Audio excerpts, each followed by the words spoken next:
Sometimes somebody probably pops an email and says, hey, can we have a call at 10 a.m. PST?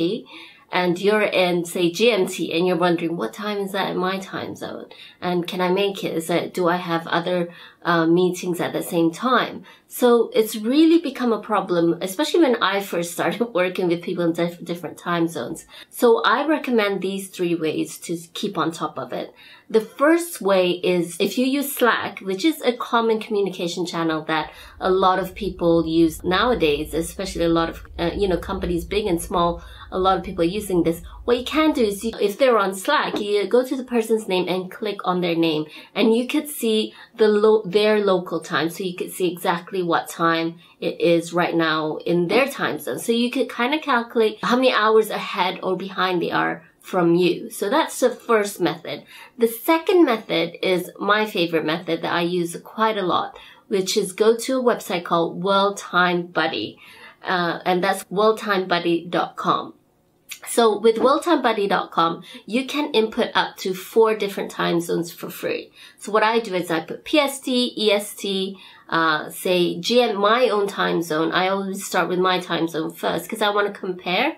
So once you put in the different time zones that apply to you, if it's for today, obviously just leave it as it is. But if, say, it's somewhere in the future, I would suggest first navigating to the date that you're looking for, and then looking at and comparing the different time zones at what time it is. Say if it's 10 a.m. PST, you could quickly look up what it is in your time zone and kind of figure out, what time it is for you for that meeting to happen.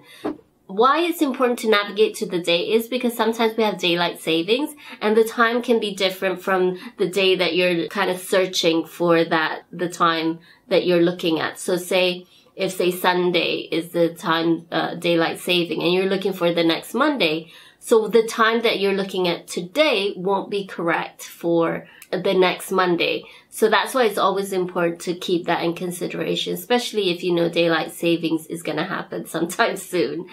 So that's the second option. The third option is one that I just discovered recently, and that's by downloading an app called Clocker to your machine.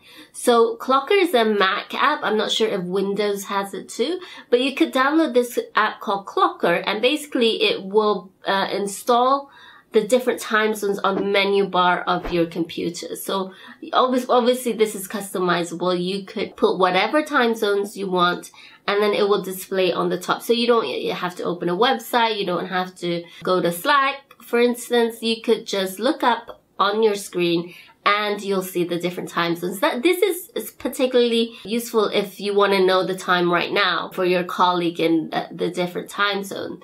So say, for instance, you want to kind of ask a question from your colleague in, say, in India. And then you look up at the time zone and you're like, oh, wait, they're asleep. So probably I would send an email and schedule it to go out when they are actually awake. So, because you don't want to disturb them. So that's pretty useful. I work with people in Canada, America, India, Malaysia, and so it's just all over the place, Philippines.